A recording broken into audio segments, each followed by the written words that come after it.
Hello everyone. अभी I am thinking about explaining assonance and consonants, क्योंकि ये जो टॉपिक है काफ़ी ज़्यादा कंफ्यूजिंग है और in comparison to the other poetic devices ये थोड़ा सा लगता है कि ये किसी चीज़ के सेम लगता है या फिर इट्स अ बिट कंफ्यूजिंग। तो अभी मैं सारा का सारा जितने भी डाउट्स हैं उनको मैं क्लैरिफाई कर दूँगी और इस टॉपिक को मैं बहुत ढंग से समझाना चाहती हूँ कि तुम लोगों को अच्छे से समझ आ जाए कि कहाँ पर एसोनेंट्स यूज़ हुआ है, कहाँ पर कॉन्सोनेंट्स यूज़ हुआ है। ये अलंकार है एक तरह का।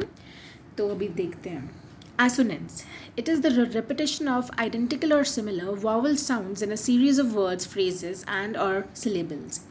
इसमें जो मेन चीज़ है कि ये वावल साउंड्स का ये रेपिटेशन है, मतलब कि वावल साउंड्स का बार बार आना। एग्जाम्पल देखते हैं। Clap your hands and stamp your feet. यहाँ पर A sound, clap your hands and stamp, तो यहाँ पर ए साउंड। तो अगर हम यहाँ पर ध्यान दें तो फिर या तो ये आइडेंटिकल होगा या फिर ये सिमिलर होगा वावल साउंड। तो आइडेंटिकल है ए, ये जो पहला एग्जांपल दिया clap your hands and stamp your feet, ये आइडेंटिकल फॉर्म का है। ओके, अगली चीज़ देखते हैं। Try to light the fire, I sound, try to light the fire, ये है सिमिलर। इसमें यहाँ पर वाई यूज़ हुआ है, यहाँ पर आई, पर इनकी जो साउंड है वो सेम यूज़ हुई है। Next, it beats as it sweeps as it cleans, यहाँ पर ये वैक्यूम क्लीनर की बात हो रही है, साइड में है फोटो। इट बीट्स, यहाँ पर ई साउंड, ई ए है, ई है और ई ए है, E sound. It beats, sweeps, cleans, ये था एसोनेंस। थोड़ा सा और डिटेल में देखते हैं। मैंने काफ़ी फ़नी और काफ़ी इजी एग्जांपल्स लिए हैं जिससे कि इजीली अगर एग्जाम में आता है कि what do you mean by assonance, तो तुम लोग एग्जांपल्स के साथ भी ढंग से इस चीज़ को डिफाइन कर पाओगे। Now the rain in Spain falls mainly on the plain, यहाँ पर ए साउंड रिपीट हो रही है। The rain, Spain, main, plain, तो यहाँ पर ए साउंड रिपीट हुई है जो कि यहाँ पर ए आई से आ रही है।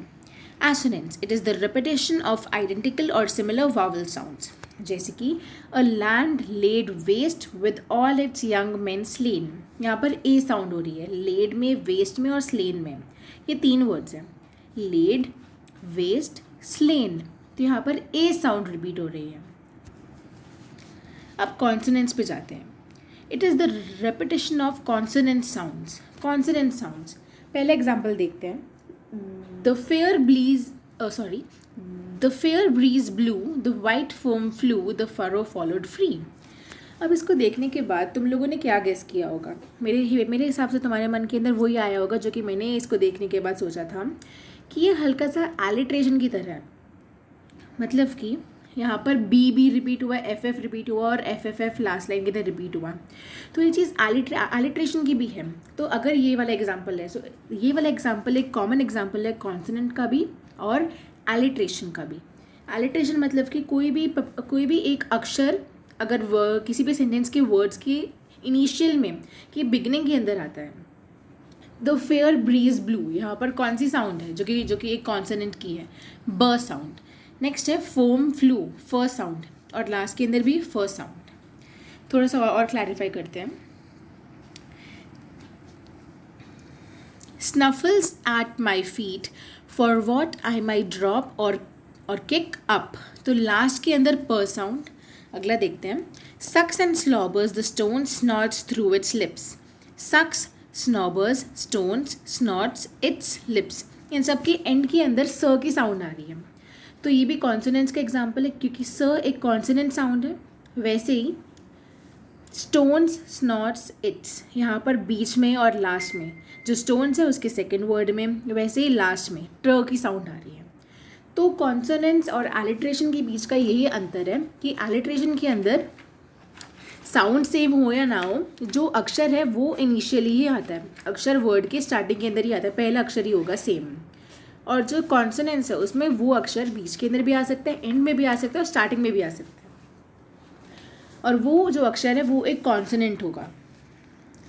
The railroad ran over the tracks roaring and lurching along, railroad along, इसके अंदर ल की साउंड रिपीट हो रही है। र साउंड कहाँ पे रिपीट हो रही है? रेल, रैन, रोरिंग, यहाँ पर। अब अगला देखते हैं। जो कॉन्सोनेंट्स हैं ये है repetition of consonant sounds at the beginning, या तो शुरू में किसी भी वर्ड के, या फिर बीच में, या फिर एंड में, of at least 2 words in a line of poetry. एक लाइन है पोइट्री की, किसी भी कविता की अगर एक लाइन है, उसकी एटलीस्ट 2 वर्ड्स के अंदर अगर कोई भी कॉन्सोनेंट साउंड उन वर्ड्स के शुरू में, बीच में या अंत में अगर आ रहा है, तो हम वहाँ पे बोलेंगे कि इस लाइन के अंदर कॉन्सोनेंट्स है। कम से कम 2 वर्ड्स का होना चाहिए। जैसे कि शुश विश कुशन स्क्वॉश, तो यहाँ पर श की साउंड रिपीट हो रही है। शुश, यहाँ पर SH या जो कि श की साउंड है, ये स्टार्टिंग में भी आ रही है, लास्ट में भी आ रही है। विश एंड में आ रही है। श ये कुशन के बीच में आ रही है। और क्वॉश। अब consonants is a lot like alliteration except, मैंने जो कि कहा था कि एलिट्रेशन की तरह है कॉन्सोनेंट्स, लेकिन जो लेटर्स हैं वो कहीं भी रिपीट हो रहे हैं, या तो वो स्टार्टिंग में आ जाएंगे, या एंड में आ जाएंगे, या फिर वो बीच में भी आ जाएंगे। जैसे कि more man came home that day than we ever expected, यहाँ पर म की साउंड कहाँ पे आ रही है? मोर मैन, यहाँ पर इनिशियली आ रही है, यानी कि शुरू में आ रही है म की साउंड। सिमिलरली केम होम, यहाँ पर सेकेंड लास्ट वाले जो अक्षर है उसके अंदर आ रही है। Next, she gave the big dog a hug, ग साउंड, शी के बाद जो वर्ड है गेव बिग डॉग हग, इनके ग की साउंड गेव के स्टार्टिंग में आ रही है और ये बिग डॉग हग की एंड में आ रही है। देखते हैं एसोनेंट्स। एसोनेंट्स की जो डेफिनेशन है वो तो मैंने बोल दी है, पर अभी हम अगली वाली एग्जाम्पल पे देखते हैं। इसमें तुम लोग एक बार अपना सोचना कि यहाँ पर कौन कौन से जो अक्षर हैं, कहाँ पर एसोनेंट्स आ रहा है। देखते हैं example. Upon an island hard to reach, the east beast sits upon his beach. Upon the west beach sits the west beast. Each beach beast thinks he is the best beast. ये थोड़ा सा it's a sort of tongue twister, पर मैंने फिर भी ढंग से बोल दिया। Anyway, upon an island hard to reach, an और आईलैंड, एन यहाँ पर सेकेंड वर्ड है, एन में ए की साउंड रिपीट हो रही है, और आईलैंड में लैंड वाले में ए साउंड। फिर east beast sits upon his beach, east beast और बीच के अंदर ई की साउंड रिपीट हो रही है। अब ई क्या है? ई एक वॉवल है। Upon the west beach sits the west beast, तो यहाँ पर ई साउंड फिर से रिपीट हो रही है। और each beach beast thinks he is the best beast, each beach beast और ये बीस्ट के अंदर ई की साउंड रिपीट हो रही है। तो फिर एसोनेंट्स जो है ये ई की साउंड रिपीट हो रही है यहाँ पर ज़्यादातर, और एक ए की साउंड रिपीट हो रही है। Consonants, whose woods these are, I think I know. His house is in the village though. He will not see me stopping here to watch his woods filled up with snow. ये Robert Frost की एक pome है। तो इसके अंदर whose woods, starting के 2 words, यहाँ पर ये W रिपीट हो रहा है और ये एक कॉन्सोनेंट साउंड है व, whose woods, पर यहाँ पर व की साउंड नहीं रिपीट हो रही है, यहाँ पर ये अक्षर रिपीट हो रहा है। I think I know his house, her sound is in the village though. He will not see me stopping here, see stopping, sir sound. To watch his woods filled up with snow, watch woods, यहाँ पर ये W की sound repeat हो रही है, वो sound. तो consonants और एसोनेंट्स के बीच का जो मेन डिफरेंस है कि इसके अंदर साउंड्स रिपीट होती हैं। एसोनेंट्स जहाँ पर ये वावल साउंड्स रिपीट होती हैं, और कॉन्सोनेंट्स जहाँ पर कॉन्सोनेंट साउंड्स रिपीट होती हैं।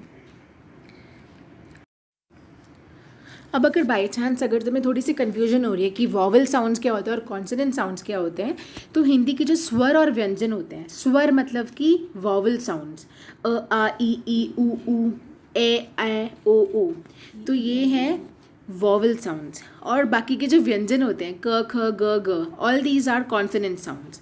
इंग्लिश के अंदर भी होते हैं और हिंदी के अंदर भी होते हैं।